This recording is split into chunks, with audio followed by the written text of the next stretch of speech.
This is my grandfather's Nobel Prize medal, which he won in 1944 in physiology.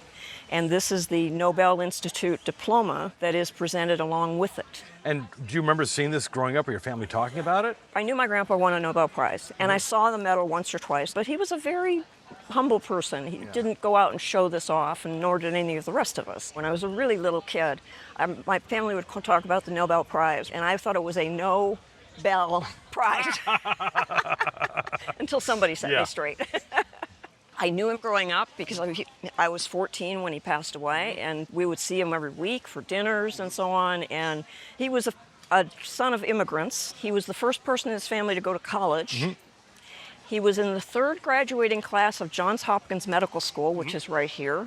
And he was a full professor within about 3 years because his brilliance was already recognized. Can you tell us what your grandfather, Joseph Erlanger, won the Nobel Prize for? He did what is fundamental work underlying neurophysiology today, which is the electrical conduction of nerve fibers and differentiation of different nerve fibers. And it was very quickly recognized as breakthrough.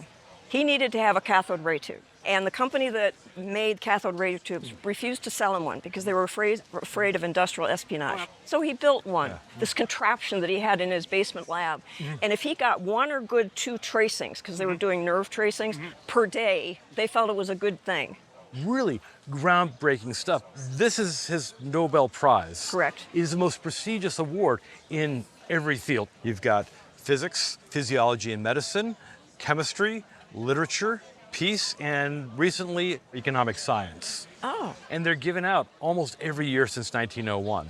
How you get awarded a Nobel Prize is, for the case of medicine, a committee from the Karolinska Institute would get together and they would choose and nominate who would get the award. You've got to impress every professor at one of the most prestigious institutes in the world and show them that your contribution is important to mankind. Right. And not only do you get the lovely calligraphy, you get the medal, you also get a cash prize too. Yes. And of course it was split because this was a joint prize. Right. University professors don't earn a lot of money, but they were very frugal, so they kept it invested, and it came down through to us. And actually for me, my grandfather's Nobel Prize money paid my way through the University of Chicago. That's awesome.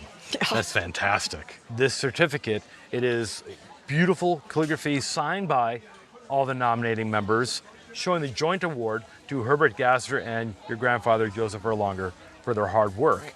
And then we look at the medal itself. These are pretty special. Yeah. It is solid gold. And there are other medals given out. There are bronze medals. There are ones that are gilt that have just a thin layer of gold on top. And to the awardees, they get their name engraved on the back and the date.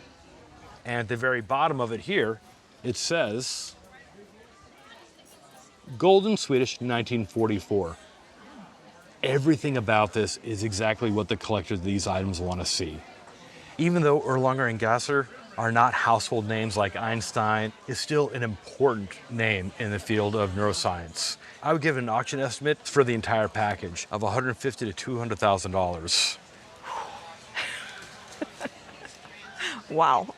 I know you're not supposed to say that, but wow, that's just amazing. We are very proud and honored as a family to have this and to have this legacy.